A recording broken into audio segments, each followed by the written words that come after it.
The dying light of Kepler 442b, the last whisper, the bioelectric currents that had connected the Nexari people for over 50,000 years were dying. Zara Keth pressed her elongated fingers against her temple, feeling the familiar tingle that should have connected her mind to the vast network of her species. Instead, she felt only emptiness and the growing panic that came with true isolation. Around her in the crystalline laboratory, her fellow scientists moved with the awkward, disconnected motions of beings who had forgotten how to exist without constant mental contact. Their silver-blue skin, normally pulsing with the gentle rhythms of shared thoughts, now flickered erratically with confused bioelectric patterns. The planet's core was failing. Deep beneath Kepler 442b's surface, the magnetic field generators that had stabilized their world for millennia were breaking down.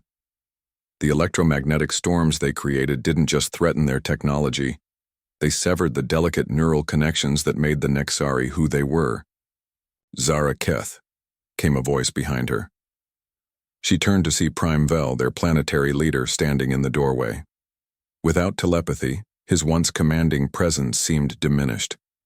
His hands moved in uncertain gestures, and she realized he was trying to communicate using the ancient physical movements their ancestors had abandoned eons ago. "Prime Vel," she said aloud, the sound strange in the usually silent laboratory. The Nexari had vocal cords, but they were underdeveloped from disuse. Her voice came out as barely more than a whisper.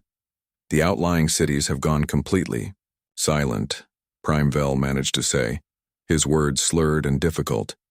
"We cannot coordinate evacuations. We cannot share knowledge. Our people are starving because they cannot communicate with food distributors.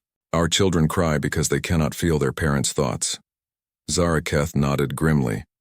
She had seen the reports before the communication network failed completely.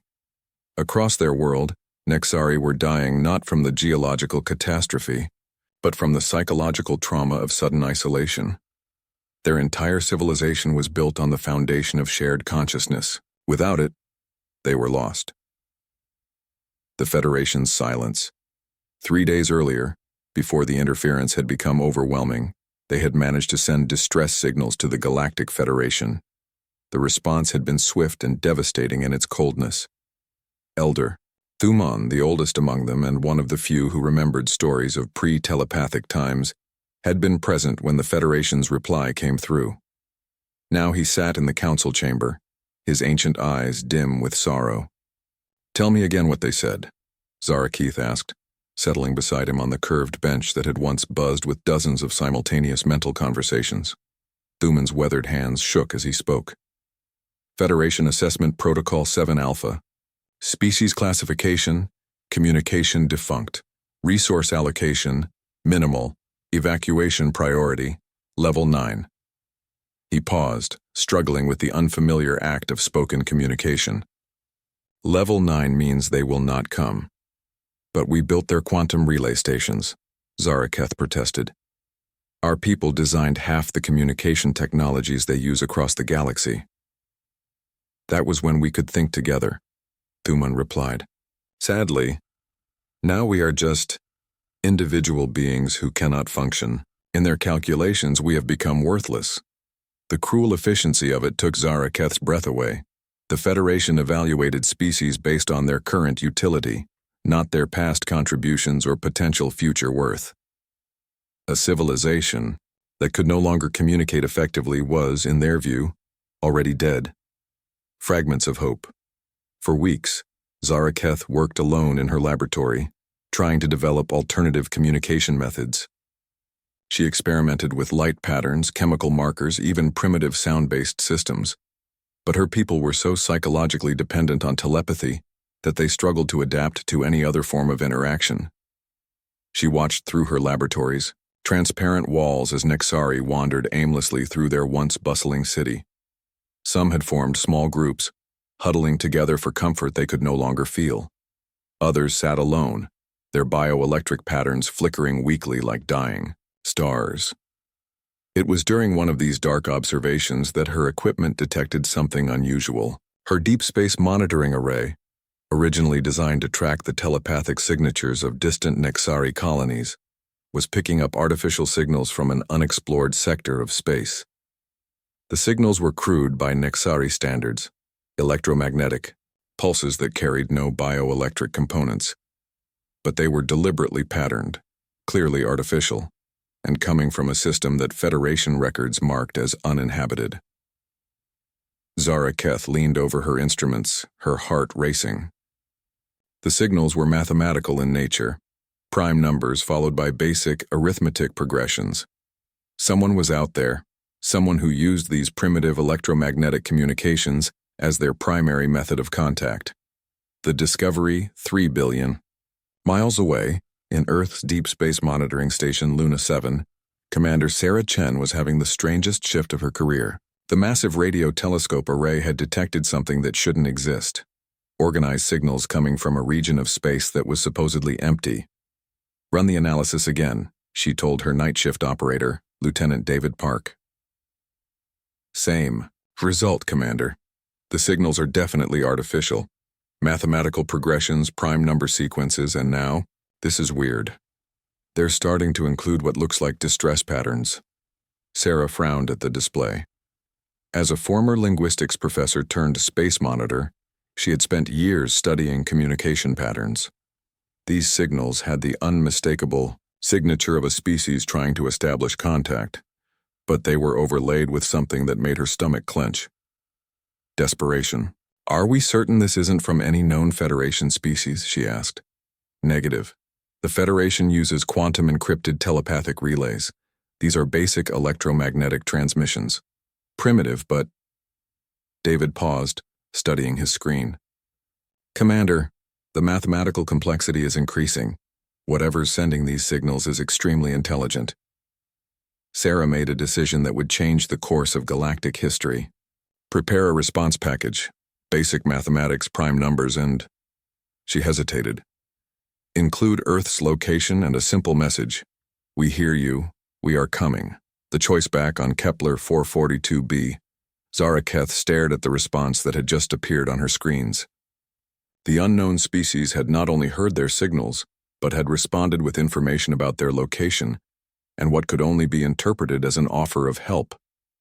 She ran to find Prime Vel, her excitement giving her voice more strength than it had held in weeks. Prime Vel, the signals. Someone answered. The leader looked up from where he sat with a group of young Nexari, attempting to teach them basic spoken words. What signals? The electromagnetic transmissions from the unknown. Sector. I sent out mathematical sequences as a test and they responded. They're coming to help us. Prime Vel's bioelectric patterns flickered with confusion. Unknown sector? But the Federation said no help was coming. This isn't the Federation, Zara Keth said, realizing the magnitude of what she was suggesting. This is someone else. Someone who communicates the way our ancestors did, before we developed telepathy. Elder Thuman, who had been listening quietly, stood up with more energy than he had shown in days. Long ago, before the gift of mind speech, our people survived. We communicated, with sounds, with movements, with marks on stone. Perhaps these strangers can teach us to remember what we have forgotten. Prime Vel looked around at his struggling people. Nexari children sat in confused silence, unable to feel the comfort of their parents' thoughts. Adults moved through their daily tasks like sleepwalkers, barely functioning without the constant reassurance of mental contact. How long before our world becomes uninhabitable? He asked. The geological survey suggests 6 months at most, Zara Keth replied. The core, instability is accelerating, and these unknown beings. How long before they arrive? Zara Keth checked her calculations. Based on their transmitted location and assuming faster-than-light capability, perhaps 3 months. It was a desperate gamble, an entire civilization, hanging its hopes on strangers who used primitive communication methods and might not even be able to help.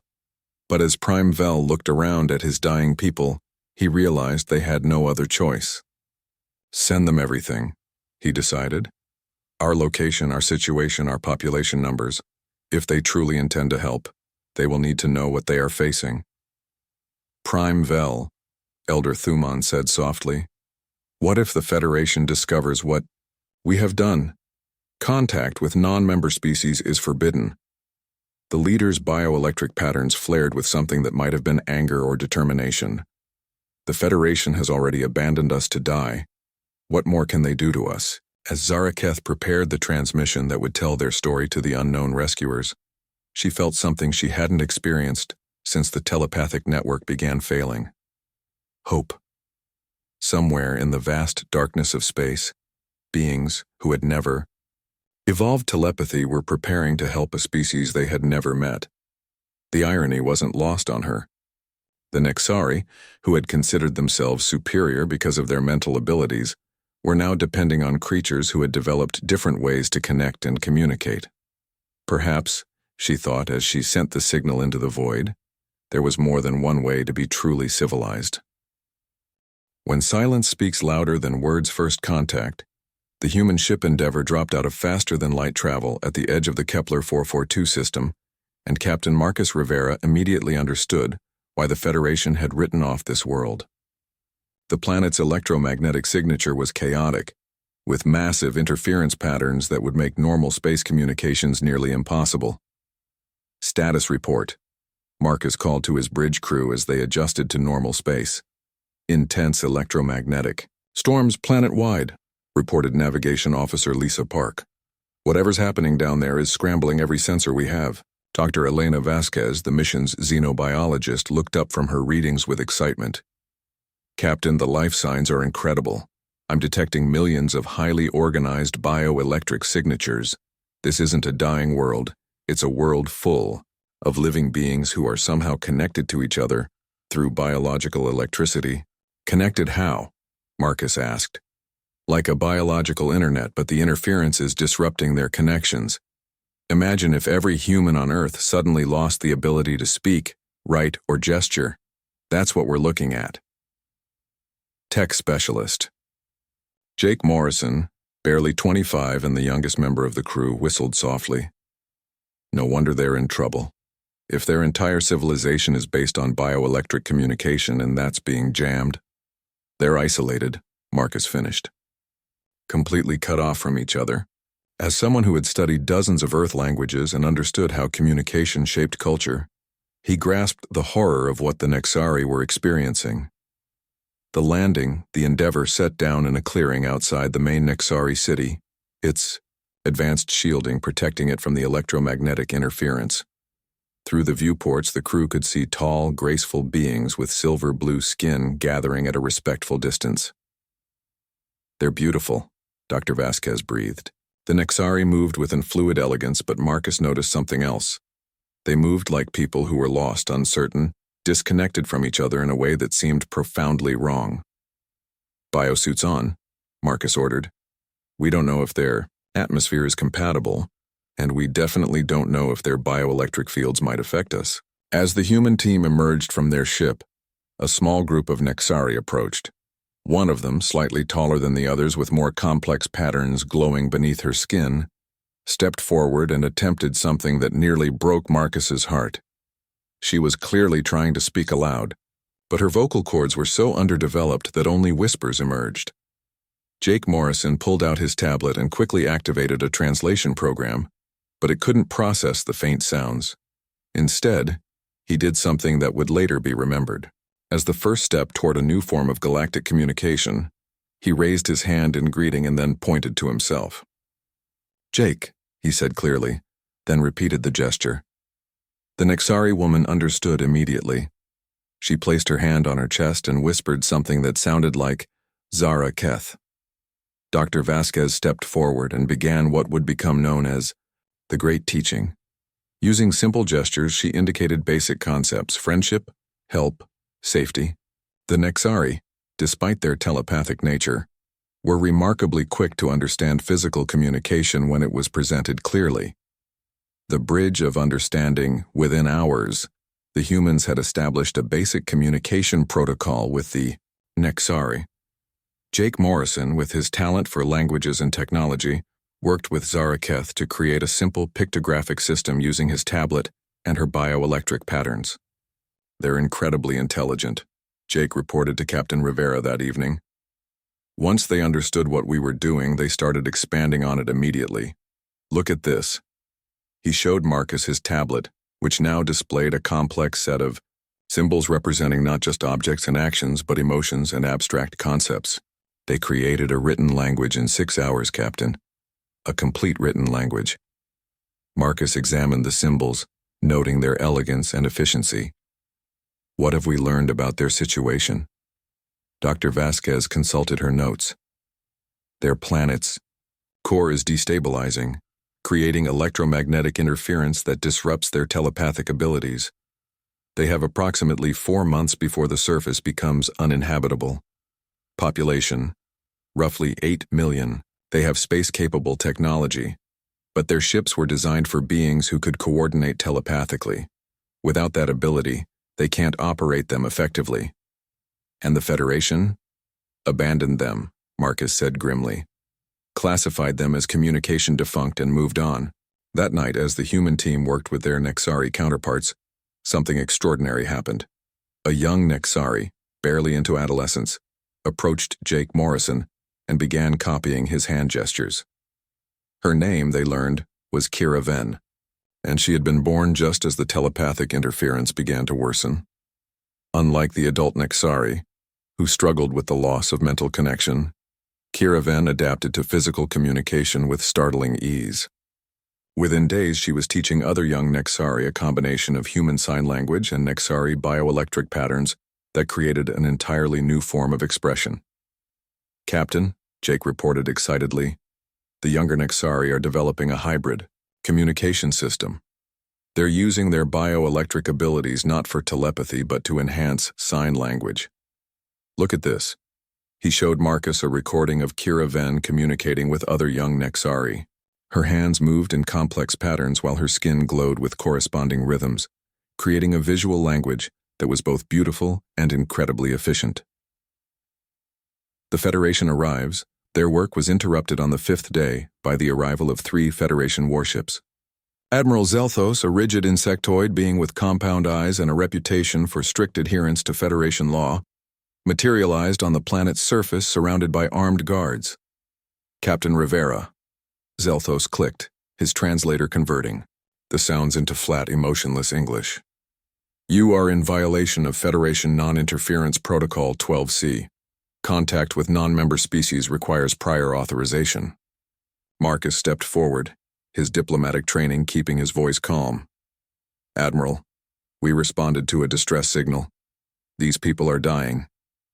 These people are classified as communication defunct. Zelthos replied. Their usefulness to Galactic society has ended. Your interference with natural selection violates established protocol. Dr. Vasquez couldn't contain herself. Natural selection? Their planet's core is failing through no fault of their own. And they're not communication defunct. They're just communicating differently now. Explain, Zelthos demanded. Jake Morrison stepped forward, Kira Venn beside him. The young Nexari began to demonstrate the hybrid communication system they had developed.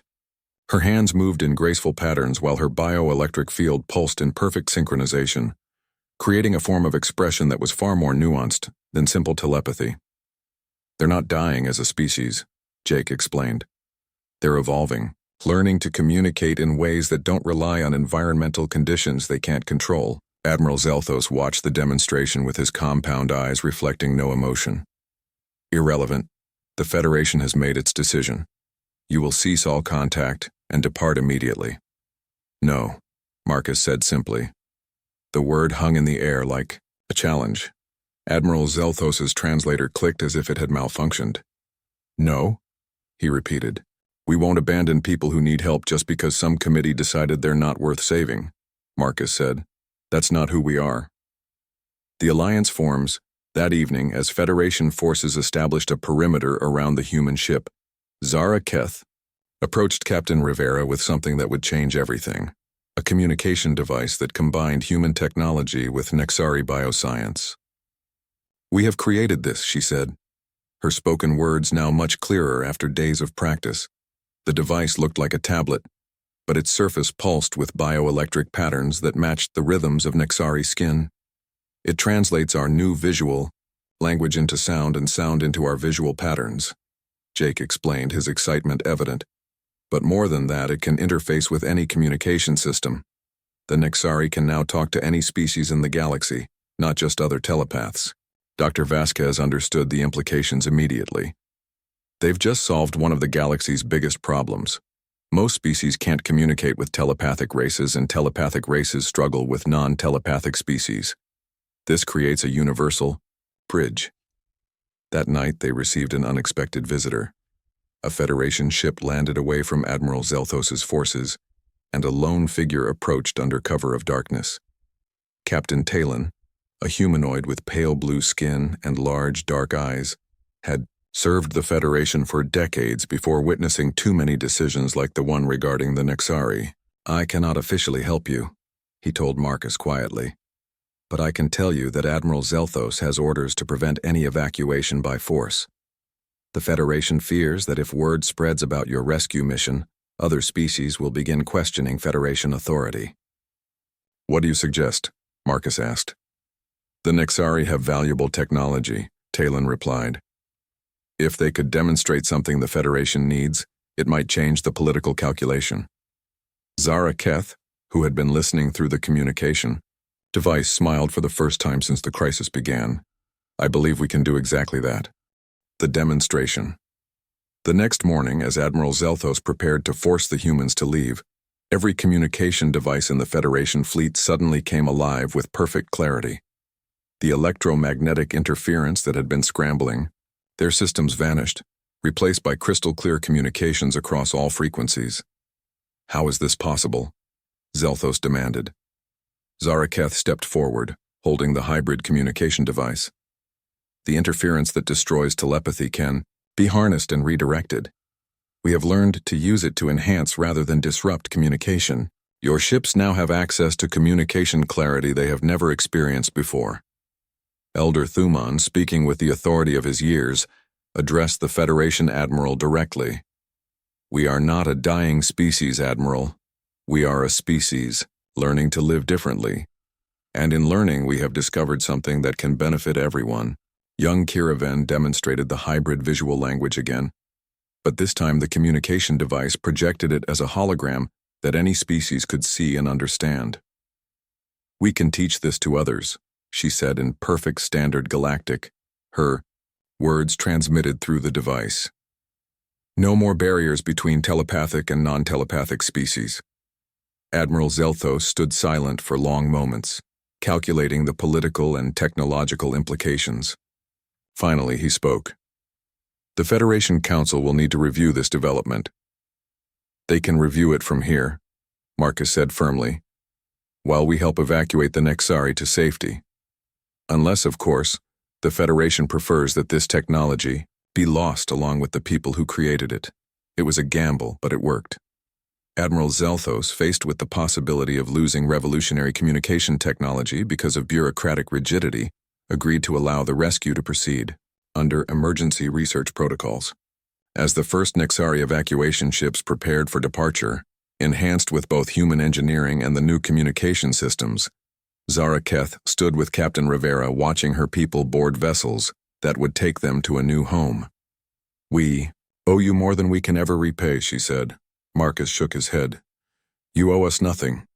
You've already given us something incredible. Proof that different doesn't mean inferior, and that sometimes the best solutions come from those who refuse to accept that nothing can be done." The new language of Unity, the Exodus Admiral Lisa Park, stood on the bridge of the Unity, Earth's largest evacuation vessel, watching as the final group of Nexari ships prepared for departure from their dying world. The fleet that surrounded her was unlike anything the galaxy had ever seen. Human vessels modified with Nexari bioelectric systems working alongside Nexari ships, retrofitted with human communication technology. "Final count, Admiral," reported Communications Officer Chen. "All 8.2 million Nexari accounted for. The last group includes Elder Thuman and the Historical Archives." Lisa nodded, feeling the weight of responsibility that came with shepherding an entire civilization to safety. In the months since first contact, the relationship between humans and Nexari had evolved into something unprecedented in galactic politics, a true partnership based on mutual respect and shared innovation. "Dr. Vasquez, what's the status on the Hybrid technology integration? Lisa asked. Elena looked up from her station where bioelectric patterns danced across screens that had once displayed only simple data. Remarkable progress, Admiral. The Nexari bioscience teams have managed to enhance our ship systems beyond anything we thought possible. Engine efficiency is up 40%, navigation accuracy has tripled, and our communication range... She paused, shaking her head in amazement. We can now communicate clearly across distances that would have required relay stations before.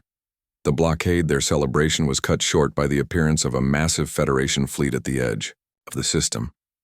47 warships, led by the dreadnought Supreme Authority, took up blocking positions between the evacuation fleet and open space. Admiral Park, came the transmission from the Federation flagship. This is Supreme Commander, Valorian. You are harboring stolen Federation technology and conducting unauthorized evacuation of a condemned species. Surrender immediately or face destruction. Lisa exchanged glances with Captain Rivera, who had transferred to the Unity to help coordinate the evacuation. They're calling the communication technology stolen? Apparently, Marcus replied grimly. Even though the Nexari developed it themselves using principles the Federation doesn't understand. Young Kiraven, now serving as the primary human Nexari, liaison, approached the command station. Her hybrid communication device projected her words clearly, while her bioelectric patterns added emotional undertones that gave her speech remarkable depth. Admiral Park, may I suggest something? She asked.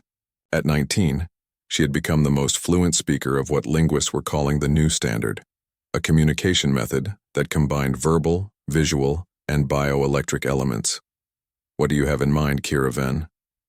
The Federation fears us because they don't understand what we've become. Perhaps it's time to show them. The new alliance over the past months, word of the human-Nexari partnership had spread throughout the galaxy, particularly among species that the Federation had classified as limited utility or evolutionarily stagnant. Now, as the evacuation fleet faced the Federation blockade, those species made their choice. Ships began emerging from faster-than-light travel on all sides of the system. The Kelthani, crystalline beings whose music-based communication had been deemed inefficient by the Federation. The Roxy, a hive mind species that had been rejected for being insufficiently individualistic. The Therians, energy beings who had been classified as too alien for integration. Admiral, Chen reported, his voice tight with amazement. I'm counting over 300 ships from 37 different species. They're all non-Federation, all species that have been rejected or abandoned. Captain Talen's ship, the Redemption, took position directly between the Federation fleet and the evacuees. His transmission came through clearly on the new communication systems. Supreme Commander Valorian, you face not just humans and Nexari, but representatives of 70% of the galaxy's intelligent species. The Silent Alliance stands together. The Silent Alliance? Lisa asked. Kiraven's bioelectric patterns glowed with pride. It's what they're calling themselves. Species that have been silenced by Federation politics, finding their voice together. The Battle of Communication Supreme Commander Valorian, a tall reptilian being with scales that shifted color to indicate mood, had served the Federation for over 2 centuries. He had never faced a situation like this. A rebellion that wasn't based on military might or territorial disputes, but on fundamental questions about who deserved to survive and thrive in the galaxy. Open fire, he ordered. Target the human vessels first. But something extraordinary happened. As Federation weapons powered up, every communication system in their fleet suddenly went haywire. The bioelectric enhancements that had been installed in Federation technology during the demonstration months earlier activated, but instead of improving communications, they began broadcasting something unexpected. The truth. Zara Keth, working with human tech specialists, had embedded a hidden function in their communication upgrades. When triggered, it transmitted the complete record of Federation decisions regarding expendable species, the cold calculations that determined which civilizations lived and which were abandoned to die. Every ship in the Federation fleet is receiving the data, Jake Morrison reported from his position on the Unity. And more importantly, it's being broadcast on all subspace frequencies. The entire galaxy is seeing this. The recordings were damning. Federation Council sessions where species were discussed like inventory items. Cost-benefit analyses that reduced entire civilizations to resource calculations. The systematic abandonment of any species that didn't fit the Federation's narrow definition of useful. The defection on the Federation flagship. Captain Talon's message reached exactly the audience he had hoped for. Federation officers who had joined to protect and serve, only to find themselves enforcing policies of abandonment and extinction. This is what we became, he broadcast on military frequencies. This is what we're defending. Not the protection of civilization, but the preservation of a system that treats sentient life as disposable. One by one, Federation ships began powering down their weapons. The Liberator, commanded by Captain Zex-9, was the first to break formation and join the Silent Alliance. Then the Guardian, followed by the Peacekeeper. "What are you doing?" Supreme Commander Valorian demanded of his defecting ships. Captain Zex-9's response echoed across both fleets. "What we should have done long ago. Choosing to protect life instead of protocol." By the time the crisis ended, more than half of the Federation fleet had joined the Silent Alliance. Those that remained loyal to Supreme Commander Valorian retreated, but not before issuing a chilling warning. The Federation Council will not tolerate this rebellion. There will be consequences. The New Home. The New Home 3 months later, the Nexari had established their first permanent settlement on Kepler 438b, a world that humans had found and confirmed as suitable for their specific bioelectric needs. The planet's natural electromagnetic field actually enhanced their new communication abilities rather than disrupting them. Admiral Park stood in the settlement's central square, watching as Nexari children played with human children, their games a beautiful blend of bioelectric light, patterns, and spoken words. The hybrid communication they had developed was spreading rapidly, with delegations from dozens of species coming to learn what they were calling unity speech. Elder Thuman, now well over a century old, but more vital than he had been in years, approached her with a warm smile. "Admiral Park, I wanted to thank you personally before the ceremony begins." "What ceremony?" Lisa asked. "The founding of the Silent Alliance Council," Thuman replied. "We're establishing a new form of galactic government, one based on cooperation, rather than hierarchy. And we want Earth to host the first meeting." The implications were staggering. A new political order in the galaxy, led by species that had been rejected by the Federation, but united by their shared commitment to helping, rather than abandoning those in need. The legacy Zara Keth found Captain Rivera in the settlement's communication center, where he was working with a team of human and Nexari engineers to expand their translation capabilities. The hybrid technology they had developed could now facilitate communication between any species, no matter how different their natural methods of interaction. "Marcus," she said, using the personal name he had taught her to use when they were working as friends rather than as representatives of their species. "I've been thinking about something Elder Thuman said yesterday." "What's that?" Marcus asked, looking up from the bioelectric interface he was calibrating. "He said that perhaps our world needed to die so that we could learn to truly live. That maybe the Federation abandoning us was the best thing that could have happened, because it led us to find you." Marcus considered this. "Do you believe that?" "I believe that suffering can lead to growth, if we choose to let it," Zara Keth replied. "We lost our telepathy, but we gained something better. The ability to connect with anyone anywhere. We lost our home world, but we found a galaxy full of friends we never knew we had." Through the center's windows they could see the Nexari city taking shape. Bioelectric patterns flowed through the crystal structures, but now they carried messages, in dozens of languages, creating a visual symphony of interspecies communication. "There's something else," Zara Keth continued. "We've received requests from over 100 species to learn unity speech. Not just non-Federation species, but Federation members who are questioning their government's policies. Marcus smiled. Change is spreading. More than that, Zaraketh said, her bioelectric patterns glowing with excitement.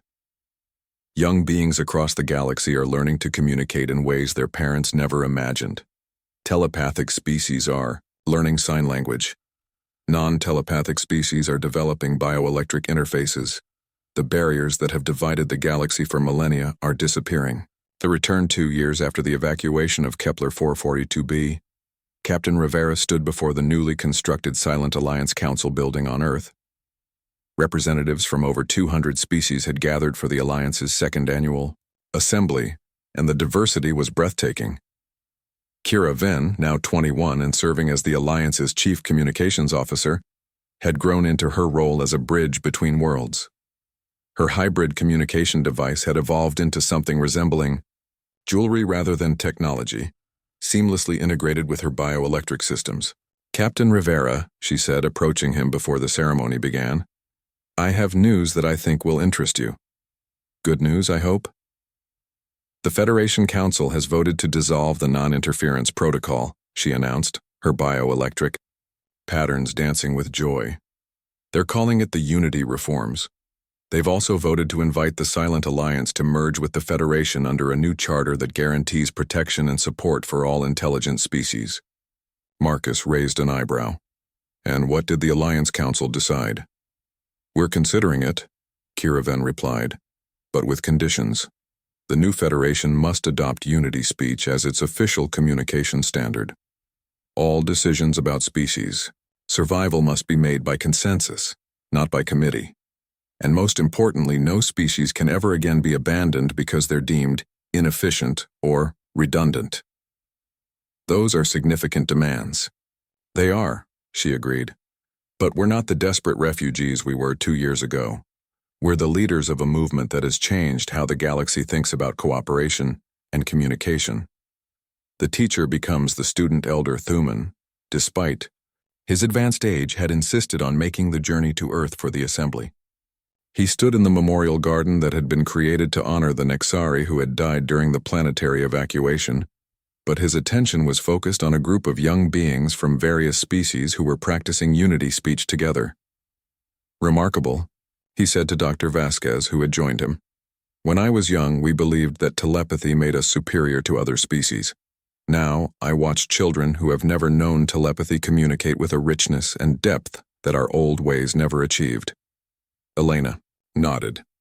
The combination of verbal, visual, and bioelectric communication creates layers of meaning that none of those methods could achieve alone. These children are literally thinking in ways that no generation before them has been able to think. And they're teaching us, Thuman added. Yesterday, a Kelthani child showed me how to incorporate musical tones into bioelectric patterns. The emotional resonance was unlike anything I've ever experienced. They watched as a human child and a young Nexari worked together to help a Roxy drone learn sign language. The hive mind species had traditionally communicated through shared chemical signals, but their young were learning to express individual thoughts for the first time in their species' history. Dr. Vasquez, Thuman said quietly, do you think we would have developed this if our world hadn't been in crisis? Honestly, probably not, she replied. Most species don't innovate unless they have to. Crisis forces adaptation. Then perhaps, Thuman mused, the universe has a sense of justice after all. Our crisis led us to humans, and together we created something that's helping everyone. The new Federation, the negotiations between the Silent Alliance and the Federation, took place over 6 months, with sessions held on neutral worlds and translated through Unity speech to ensure perfect understanding between all parties. The resulting agreement, known as the Galactic Cooperation Charter, fundamentally restructured interstellar politics. Admiral Park, who had been elected as the first Director General of the United Federation of Planets, the name chosen to distinguish it from the old Federation, stood before the assembled representatives on the day of the charter's signing. 2 years ago, she said, her words translated into hundreds of languages simultaneously, the galaxy was divided between those who were deemed worthy of protection and those who were considered expendable. Today, we declare that every intelligent, Species, regardless of how they communicate or what they can contribute, has inherent value and deserves our protection. The signing ceremony was unlike anything in galactic history. Representatives didn't just add their names to the document. They shared their species' unique communication methods, creating a multimedia treaty that could be understood by any form of intelligence. Supreme Commander Valorian, representing the remnants of the old Federation, was among the signatories. His scales had lost their previous rigidity of color, now shifting through patterns that Unity speech users recognized as expressions of humility and hope. "The old Federation made many mistakes," he said during the ceremony. "We measured worth by utility and strength by dominance. The humans and Nexari have shown us that true strength comes from the willingness to help those who need it, regardless of what they can offer in return." The children of Unity 5 years after first contact, Jake Morrison stood in the Unity Speech Academy on Earth, watching as the first generation of truly multilingual galactic citizens prepared for graduation. These young beings had grown up learning to communicate in ways that their grandparents could never have imagined. Professor Morrison called out Zextal, a young Kelthani whose crystalline body resonated with musical tones as she spoke. "Can you help me with the bioelectric subjunctive?" Jake smiled. At 30, he had become one of the galaxy's leading experts in cross-species communication, but he still marveled at how quickly these children learned concepts that had taken adult scholars years to master. "Remember," he told the class, "bioelectric patterns don't just convey information, they convey intention and emotion. When you're expressing uncertainty, let your patterns fluctuate slightly. When you're expressing determination, keep them steady." A human student raised her hand. "Professor, my Nexari partner says I'm broadcasting sadness when I'm trying to express concern. How do I fix that?" Before Jake could answer, Kira Ven's daughter, Nala Chen, named for both her Nexari heritage and the human who had first answered their distress call, responded. At 15, she was already fluent in over 40 communication methods. Concern is future-focused sadness, she explained, her bioelectric patterns demonstrating the subtle difference. Let your patterns pulse forward slightly, like you're reaching toward the future rather than dwelling in the present. Jake watched with pride as the students practiced together. This generation would grow up taking for granted that communication barriers could always be overcome, that difference was a strength rather than a weakness, and that helping others was simply what civilized beings did. The final message on the 10th anniversary of the Nexari evacuation, a ceremony was held on E, the site where Kepler 442b had once orbited. The planet itself was gone, consumed by its dying star, but a memorial beacon had been placed in the empty space, broadcasting a message composed jointly by humans and Nexari in Unity speech. Zara Keth, now Director of Galactic Communications for the United Federation, stood with Captain Rivera on the observation deck of the memorial station. Both had gray in their hair now, and Rivera's bioelectric implant, a gift from the Nexari that allowed humans to fully participate in Unity speech, glowed softly beneath his skin. Do you ever wonder what would have happened if we hadn't sent that first signal? Zara Keth asked. Every day, Marcus replied. But I've learned that wondering about what might have been is less important than being grateful for what is. Through the observation windows, they could see ships from hundreds of species gathering for the memorial ceremony. The diversity was staggering. Beings of crystal and light, creatures of gas and energy, artificial intelligences in mechanical bodies, and organic species that defied easy categorization. The memorial message is ready for broadcast, announced Nala Chen, who had grown into her role as the ceremony's coordinator. At 25, she embodied the future of galactic civilization, equally comfortable with any species, fluent in any communication method, and utterly certain that cooperation was always possible. What did you decide on for the final message? Marcus asked. Kira Ven, now in her 40s and serving as Earth's ambassador to the United Federation, smiled as she activated the memorial beacon. Something simple, but true. The message that broadcast across the galaxy, translated simultaneously into every known form of communication, was brief but profound. Here stood a world whose people were abandoned by those in power. Here came strangers who chose to help, because it was right. Here began the understanding that no one is truly alone, as long as there are those willing to listen and respond. The universe is vast, but compassion makes it home. As the ceremony concluded and the ships began to disperse back to their homeworlds, Elder Thuman, now well over a century old, but still vital thanks to the medical advances made possible by interspecies cooperation, approached the group of humans and Nexari who had started it all. "I have lived long enough to see the galaxy transform," he said, his words carried by unity speech to every being present. "I have seen species abandon each other in the name of efficiency, and I have seen species sacrifice for each other in the name of love. I know which universe I prefer to live in." He paused, looking around at the assembled representatives of hundreds of worlds. "The Federation once measured us by what we could contribute. Now we measure ourselves by how much we can help others grow. That is the difference between surviving and truly living." As the memorial beacon continued its broadcast into the depths of space, carrying the story of the Nexari and their human rescuers to any species that might be listening, it served as both a remembrance of tragedy and a promise of hope. That no one who calls for help will be abandoned, that no species will be left to face extinction alone, and that the measure of civilization is not in its power to destroy, but in its willingness to save. The Nexari had been abandoned by a galaxy that deemed them worthless. They had been saved by a species that the same galaxy had rejected as too primitive. Together they had created something neither could have achieved alone, a universe where being different was celebrated, where asking for help was met with open hands, and where the phrase, "we are coming," was always followed by action. The silent signal had been answered, and its echo would resonate across the stars for generations to come.